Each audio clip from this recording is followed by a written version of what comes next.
Y'all know what's going on. It's time for another episode of Doing Time with Joe. I'm your host, Joe Baker, and welcome to the show, y'all. Look here, anytime you're getting out of the penitentiary, that's a good day. Period, point blank, right? But when you get out of the penitentiary, you got to have a plan. Now, this brother I'm talking about in this story, Paul, that's his name, right? That's what we're going to call him anyway, right? Paul had a plan. He had been talking to this young woman for about 5 years, right? She had a daughter, you know what I mean? And she had gotten close to Paul too, so he considered her to be his stepdaughter, that's a good thing, you know what I'm saying, if you're going to do the right thing. You feel what I'm saying? So when he came into this young girl's life, she was about 6, so he had been around for 5 years, so that makes it, 11 years old when he gets out, right? 11 years old. And she's in, you know what I'm saying, school and doing good, making good grades and all this and that. But see, Paul, when he got out, his plan was to get a job, go to work, add to the family. You know what I'm saying? They lived in an apartment complex. They were doing decent and all this and that without him. By him coming in, everything was going to work out fine. You know, the girl that he was with, the mother, she had talked the landlord of the place to letting Paul move in. But, you know, they don't really get down when convicted felons coming in. They don't like that at all. So she had talked him into letting him move in. Everything seemed to be A-okay. A-okay. But when Paul got out, he's looking for jobs, and it's kind of hard at that particular time. You know, they don't really want somebody, you know, Paul was a drug dealer and he was a robber, right? So the places he was going to try to get work, you know, was convenience stores, grocery stores, you know, places like that, working at factories and all this. And they didn't really trust to have Paul around. You know, at this particular time, they didn't have the programs that they have now where the feds would give the business owners a certain amount of money on tax breaks and things like that to hire felons. So it was all on you, you know. So Paul, he was grinding, hitting the pavement and trying to find a job. He was doing all the things that he had learned that he needed to do in prison. You learn how to fill out a resume, learn how to conduct a good interview, all of that. He learned how to do all of that, and he was applying every bit of it. Excuse me. He was applying every bit of it, trying to do the right thing, but it wasn't panning out. Now his girl, she was like getting a little antsy because after like 2 or 3 months, it's fine. She loves him, you know what I'm saying? They had that bond, but she was like, look, okay, the income that I was making, you know what I'm saying? She telling him before he came, she's like, look, I was doing fine. Me and my daughter were doing fine, but now you're an extra mouth to feed. You know, you got to pay attention to that, y'all. You know, a little extra food going out faster than it would normally go out, it matters. Using a little more water when you're taking showers, electricity, all of this and that, right? It changed up the whole way they moved in the house. So that had a lot to do with her bills going up. And plus, you know, Paul was using the car, you know what I'm saying, after trying to find a job. And when he was out there trying to find a job, he'd be dipping here and there and whatever, right? And that cost gas money. And she was supplying him with the gas money. She was talking to him, trying to keep him encouraged. And at the same time, giving him money for lunch and all these different types of things while he was out there looking for a job, and nothing was panning out. She got his back, though. So one night while they were laying in the bed, you know what I'm saying, they just finished making love and all this and that, right? So he thought it was the best opportunity to tell her, look, I got to do something. He was feeling less than a man. He wanted to contribute to the household. He didn't feel right. So he said, look, I got an idea. She was skeptical of it, you know what I'm saying? Because she's looking at him like, let's keep pushing, but you just got to try harder, try some different places. He was getting frustrated, so he told her, look, why don't I just get a little weed and set it on the side? Ain't nobody gonna really know, you know what I'm saying? He wasn't on parole like a lot of people, you know what I'm saying? He had flattened his sentence, so he didn't have to report in. He didn't have to take piss tests. He didn't have to do any of those types of things, right? So here's the thing. After about an hour of trying to talk her into it, she just got tired. And she said, look, I don't want you to do that. I'm not that type of person. And I don't want that around my daughter. You know, I thought we had an understanding. She said, but look, I understand you need to do what you need to do. But don't bring that in this house. Don't bring that around my daughter. So he was all happy and he told her, yeah, okay, I promise this, I promise that. And then he hit her with the boom. You know, he was like, hey, I need a little money to get going. So she had a little extra money put up in the cupboard. So she hit him with a little about $200 or $300. She said, that's all I could spare. He said, that's all I need. I'll start out small, getting a little sacks here and there and whatnot, and getting that money built up. And once I get it built up, I'll be able to help take care of the bills. I'll be able to give you that money back, and all is fine. And she said, but you still need to be looking for a job. And he promised her he would continue to look for a job. He never, ever stopped looking. He kept looking. But see, when you get in the game, your time is limited. You only have so many hours in the day, right? And he wanted to still be able to come home and spend time with his stepdaughter and her and all this and that. So he wasn't out there all night. He's coming in. They having dinner together. They watching TV. They, doing the family thing. And the little extra money he was making was helping. And then she started to get a little lax in her insistence that he not bringing around the house, because one day she was going into the restroom to use the restroom, and Paul was in there, and he was sitting on the toilet breaking down a bag. She pulls the door up, and she just absolutely looks at him and says, I told you not to have that in this house. I don't want my daughter around that. And he said, I know, but things changed. I had to get the pack, and then I had to leave, and I didn't have time to go drop it off over my partner's house, because I usually break it down before I drop it off over there, so I know what I got. She looked at him, because see, that money, the help that he was providing her, started to make her look at him like a little bit more tolerant. Let's say it like that, right? So she started to move the line and not be as rigid, right? She said, okay, but hurry up, get that together, and get that out of here. He said, I got you. So he finished putting the pack together and all this and that, and put everything up. So later on, he's making moves. Phone is ringing. He's giving out the number to the house to a few people, some of his clients, you know what I'm saying, customers.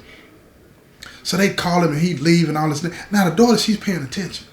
She's starting to see these movements. And the kids, especially when they preteen, oh my God, they watching everything, just knows it. You know how they are?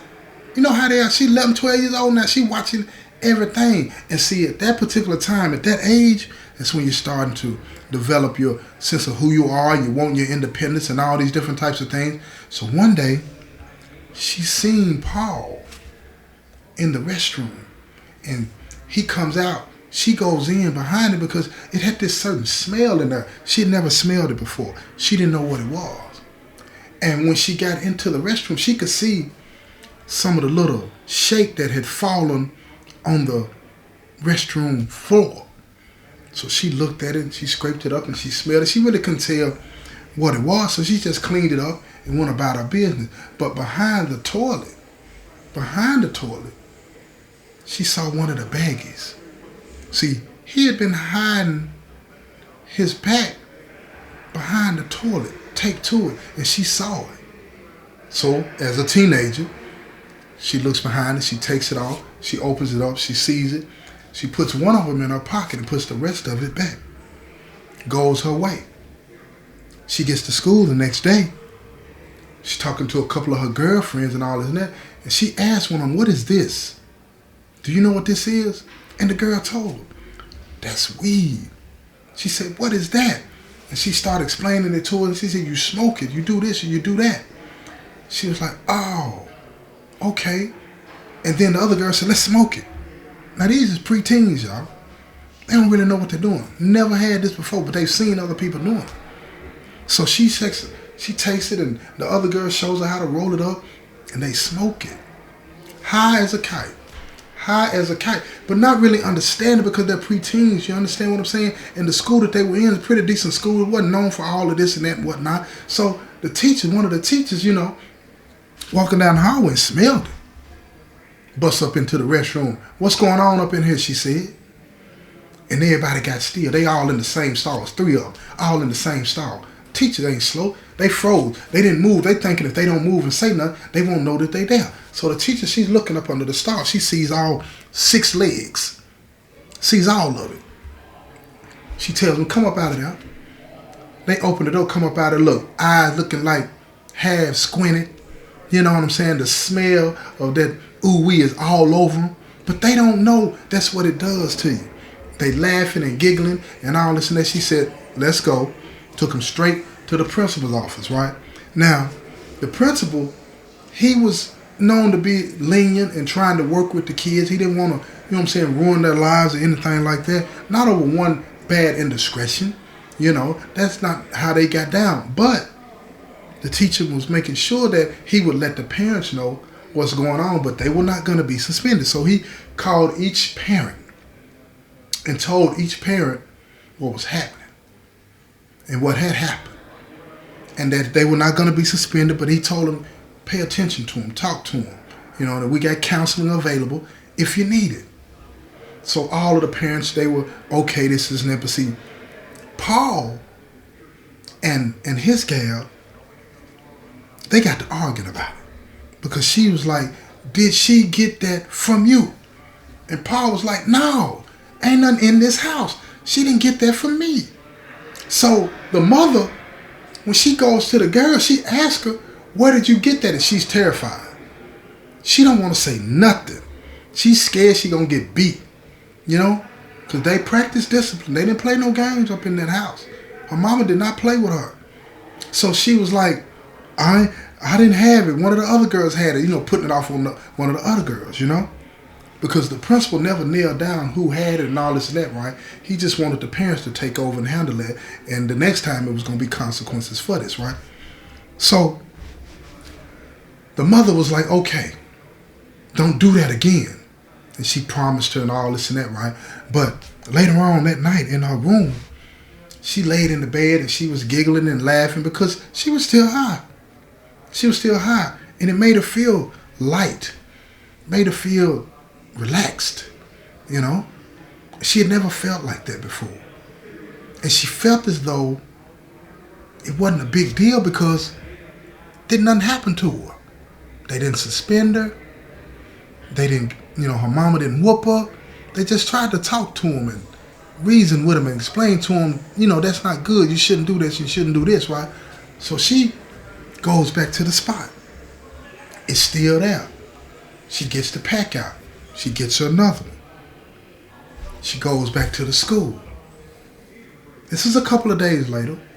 Goes back to the school and her and her little girlfriends. They get together again. But see, now the teacher, all of them, they're watching. They're watching them. Because now they're on the radar. We need to watch them.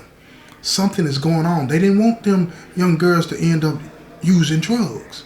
You know, that weed to get you going now. You feel me? It'll get you going. So they watch them.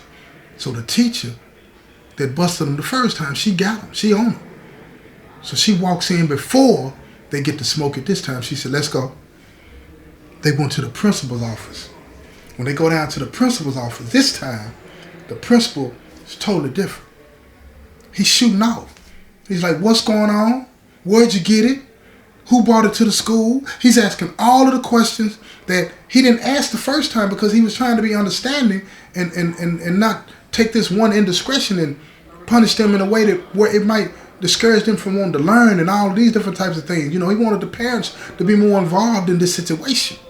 But now he's like, no, because he might have a problem at the school. Somebody might be bringing drugs up in the school, so he wanted to know what was going on. So he said, who brought it in?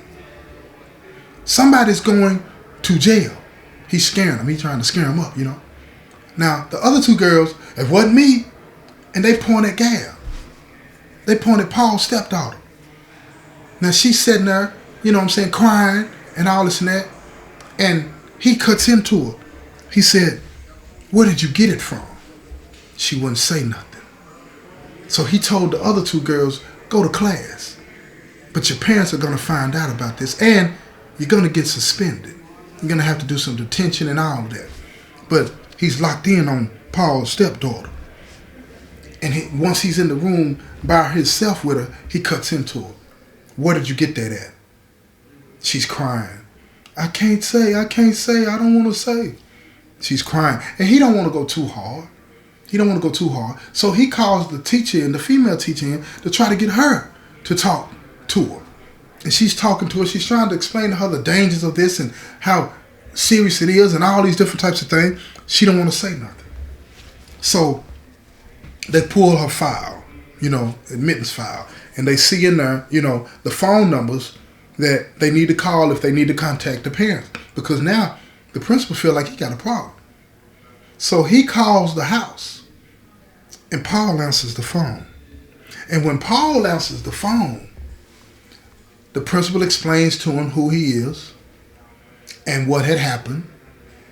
And he asks Paul, who is he in relation to the young lady at the school? And Paul says, I'm her stepfather. He said, oh, okay. He said, listen, she got caught with some marijuana, and she refuses to tell us where she got it. And she's crying, and we don't want to upset her. So I'm calling you so that you can come down here and pick her up and take her home and see if you can find out where she got this marijuana, because we have to do something about this. We're not going to have drugs brought onto this school campus. We're not going to have that. So Paul, he spooked, right? Because Paul thinking in his mind, wait a minute. Could it be? Could she have found a stash? So Paul, he's walking towards the restroom while he's talking to the principal. And he goes to his stash behind the toilet, and he notices that the tape has been removed. Before, he didn't pay much attention to it. But now he knows somebody's been in the stash. So he opens it real quick and carefully and quietly, because he didn't want the principal to hear. See, he's in penitentiary mode now. Penitentiary rules in effect. So he's taking the tape off real quiet, open up the bag, and he knows how many he has taken out of there. And so he'll know exactly if his number is off. And he notices immediately that he's missing a couple of baggies. He's missing a couple of baggies. Now his mind goes straight penitentiary. And you're going to have to tune in to the next episode to continue to hear this story, right? Because now Paul is worried that things could go bad for him. Because, his stepdaughter done took some drugs to school. It's a big no-no. School, elementary school students? Nah, that's not going to work. Paul could be in big trouble, so you got to tune in to the next episode to see how this thing plays out, right? This has been another episode of Doing Time with Joe. I'm your host, Joe Baker, and I say peace, y'all.